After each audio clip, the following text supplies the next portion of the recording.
देश की पहली महिला शिक्षक सावित्रीबाई फुले ने अपनी जिंदगी में जो हासिल किया और जिन हालात में जिस ब्राह्मणवादी सोच वाले समाज में हासिल किया वो अकल्पनीय है।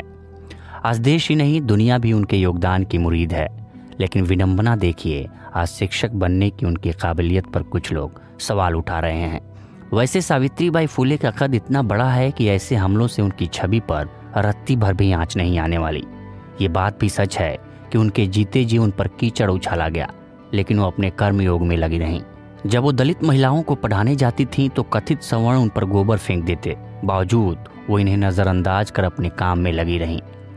नमस्कार, मैं उपेंद्र कुमार। सियासत में आज बात देश की पहली महिला शिक्षक सावित्रीबाई फुले की।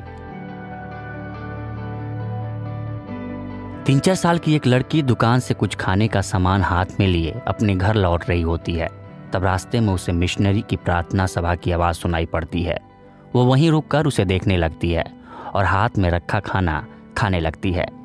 लड़की को रास्ते पर खाते देख एक मिशनरी की औरत आती है और बच्ची को बड़े प्यार से समझाती है कि यूँ रास्ते पर खड़े होकर कुछ नहीं खाते, घर ले जाकर खाओ।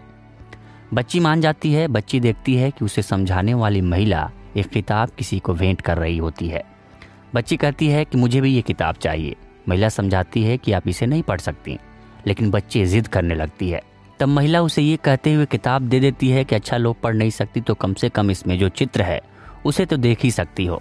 जब बच्ची उस किताब को लेकर घर पहुंचती है तो उसके पिता उस किताब को लेकर फेंक देते हैं और कहते हैं कि पढ़ाई महिलाओं के लिए नहीं है। लेकिन वो लड़की मानती नहीं है। जब पिता चले जाते हैं तो बच्ची दोबारा उस किताब को लाकर रख लेती है। लड़की का किताबों के प्रति यही प्यार उसे देश की पहली महिला शिक्षक होने का गौरव प्राप्त करवाता है। सावित्रीबाई फुले को लेकर तमाम तरह की बातें होती हैं कि जब सावित्रीबाई फुले ने किसी विद्यालय से शिक्षा ही नहीं ग्रहण की तो फिर शिक्षक कैसे बन गई। उन्होंने BA, BTC, PhD की डिग्री कहाँ से हासिल कर ली। तो पहली बात यह है कि कोई बिना किसी संस्थागत ट्रेनिंग के भी टीचर बन सकता है। लेकिन अगर बात यहाँ सर्टिफिकेट की ही हो रही है तो कुरुक्षेत्र यूनिवर्सिटी में हिंदी विभाग के HOD प्रोफेसर सुभाष सैनी ने क्वीन से बताया कि सावित्रीबाई फुले ने मिशेल मिचेल द्वारा खोली गई संस्था नॉर्मल स्कूल में शिक्षा ग्रहण की। फिर इसके बाद उन्होंने मिसेस फरेरा के संस्थान से पढ़ाने का प्रशिक्षण लिया। यहीं से उन्हें शिक्षक के लिए प्रमाण पत्र भी दिया गया। शिक्षक का प्रमाण पत्र मिलने के बाद सावित्रीबाई फुले ने दलित वंचित समाज के नरकीय जीवन को तोड़ने के लिए अज्ञानता के खिलाफ जंग छेड़ दी। सावित्रीबाई फुले और ज्योतिबा फुले ने 1848 में लड़कियों के लिए पुणे के बुधावर पेट में एक स्कूल खोला। इसी स्कूल में सावित्रीबाई शिक्षिका हुई और देश की पहली महिला शिक्षक होने का गौरव प्राप्त हुआ। कुरुक्षेत्र यूनिवर्सिटी के प्रोफेसर सुभाष सैनी बताते हैं कि इस स्कूल में सबसे पहले 6 लड़कियों ने दाखिला लिया था। इनका नाम था अन्नपूर्णा जोशी, सुमित मोकाशी, दुर्गा देशमुख माधवी, सोनू पवार और जानी कर्डीले। इसके बाद सावित्रीबाई फुले और ज्योतिबा फुले ने पुणे में 18 स्कूल खोले। सावित्रीबाई फुले की क्रांति में एक मुस्लिम महिला ने भी अपना महत्वपूर्ण योगदान दिया, जो आगे चलकर पहली मुस्लिम अध्यापिका बनी। उनका नाम था फातिमा शेख। सावित्रीबाई फुले ने जो स्कूल स्थापित किया था उसी स्कूल में फातिमा शेख ने अध्यापन प्रशिक्षण पूर्ण किया था। सावित्रीबाई फुले और फातिमा शेख मिलकर अछूत बच्चों के स्कूल का संचालन करती थीं। सावित्रीबाई फुले अक्टूबर 1868 में ज्योतिबा फुले को लिखे पत्र में इसका जिक्र करते हुए लिखती हैं कि मैं जानती हूँ कि मेरे न होने से फातिमा को कितनी मुश्किल हुई होगी, लेकिन मुझे यकीन है कि वह समझेगी और शिकायत नहीं करेगी। क्रांति ज्योति सावित्रीबाई फुले कोश लिखने वाले और सिद्धार्थ यूनिवर्सिटी के प्रोफेसर बाल गंगाधर बताते हैं कि जब सावित्रीबाई फुले पढ़ाने के लिए जाती थीं तो उच्च जाति के लोग उन पर फप्तियाँ कसते थे और गोबर फेंक देते थे। इसलिए सावित्रीबाई फुले अपने साथ एक कपड़ा भी लेकर जाती थीं जिसे वो स्कूल में जाकर बदल सकें। इससे पहले कि हम आगे बढ़ें, मैं आपको हमारे podcast do I like it के बारे में बताना चाहता हूँ। इस शो में हम फिल्म, वेब सीरीज और गानों का भी रिव्यू करते हैं। प्रतीक लिड्ढो ने एक एपिसोड में AR रहमान के जन्मदिन के मौके पर उनके कुछ ऐसे ही गानों के बारे में बात किया है जिन्हें आपने शायद सुना ना हो या फिर आपको याद ना हो। तो सुनिएगा ज़रूर डू आई लाइक इट अपने मनपसंद पॉडकास्ट ऐप पर। तो चलिए अब बढ़ते हैं सावित्रीबाई फुले की कहानी की ओर। एक बार फुले दंपति स्कूल में पढ़ाने और अपना दिन का काम पूरा करने के बाद आधी रात को आराम कर रहे थे। अचानक नींद टूटने पर मंद रोशनी में 2 लोगों की छाया दिखी तो सावित्रीबाई फुले ने जोर से पूछा कि कौन है वहाँ। तब तक उधर से एक ने आवाज़ दी कि हम तुम्हें ख़त्म करने आए हैं, तो दूसरे ने चिल्लाया कि हमें तुम्हें यमलोक भेजने के लिए भेजा गया है। तब तक ज्योतिबा फूले भी जाग गए। उन्होंने आवाज़ सुनते ही पूछा कि हम लोगों ने तुम्हारा क्या नुकसान किया है कि तुम हमें मारना चाहते हो।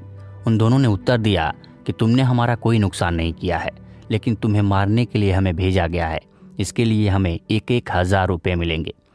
ये सुनकर महात्मा फूले ने कहा कि अरे वाह, मेरी मृत्यु से आपको लाभ होने वाला है, इसलिए मेरा सिर काट लो। ये मेरा सौभाग्य है कि जिन गरीब लोगों की मैं सेवा कर खुद को भाग्यशाली और धन्य मानता था, वो मेरे गले में चाकू चलाएं। चलो, मेरी जान सिर्फ दलितों के लिए है और मेरी मौत गरीबों के हित में है। फूले की बातें सुनकर हत्या करने आए दोनों को होश आया और उन्होंने महात्मा फूले से माफ़ी मांगी और कहा कि अब हम उन लोगों को मार डालेंगे जिन्होंने आपको मारने के लिए भेजा था। इस पर फूले ने उन्हें समझाया कि बदला नहीं, बदलाव लाना चाहिए। इस घटना के बाद दोनों महात्मा फूले के सहयोगी बन गए। उनमें से एक का नाम रोडे और दूसरे का नाम था पंडित धोंडीराम नामदेव। आज सावित्रीबाई फूले पर दलित महिलाओं को पढ़ाने के कारण हमले हो रहे हैं, तो याद रखना चाहिए कि समाज सुधार और ज़रूरतमंदों की मदद करते समय सावित्रीबाई ने जात पात नहीं देखी। सावित्रीबाई फूले के स्कूल में जाति और धर्म के नाम पर भेदभाव करने को संपूर्ण मनाही थी। सब छात्राएं एक साथ बैठती थीं, एक साथ खाना खाती थीं, एक ही कुएं का पानी पीती थीं। इस तरह अछूत, शूद्र, सवर्ण, उच्च वर्णीय और ब्राह्मण जाति की महिला छात्राएं एक साथ पढ़ती थीं। साल 1863 में सावित्रीबाई फूले ने ज्योतिबा फूले के साथ मिलकर शिशु हत्या प्रतिबंध गृह शुरू किया था। सावित्रीबाई स्मृति व्याख्यान लिखने वाले हरिनरेक ने लिखा है कि इसमें महत्वपूर्ण बात यह है कि यह गृह केवल ब्राह्मण विधवाओं के लिए ही खोला गया था, क्योंकि शास्त्रीय परंपराओं और मान्यताओं को यही समाज सबसे अधिक मानता था। शूद्र समाज में तो महिलाओं के विधवा होने पर उनका विवाह कर दिया जाता था। आखिर में सावित्रीबाई पर सवाल उठाने वालों को उनकी ये बात ज़रूर याद रखनी चाहिए जो खुद सावित्रीबाई ने कही थी, मेरे भाइयों, मुझे प्रोत्साहन देने के लिए आप मुझ पर पत्थर नहीं, फूलों की वर्षा कर रहे हैं। तुम्हारी इस करतूत से मुझे यही सबक मिलता है कि मैं निरंतर अपनी बहनों की सेवा में लगी रहूं। ईश्वर तुम्हें सुखी रखें। ये कहानी आपको कैसी लगी हमें क्विंट के ईमेल आईडी या इंस्टाग्राम पर लिखकर बताएं और सियासत का अगला एपिसोड किस पर होना चाहिए ये भी सुझाव दें। अगर आप इसका वीडियो देखना चाहते हैं तो आप क्विंट हिंदी के यूट्यूब चैनल पर जाकर देख सकते हैं। तो फिर मिलते हैं एक नए एपिसोड के साथ, तब तक के लिए नमस्कार।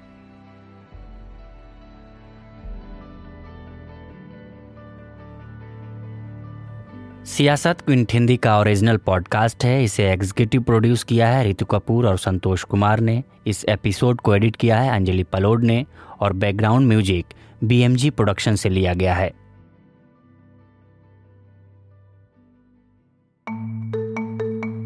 आप सुन रहे थे द क्विंट का पॉडकास्ट।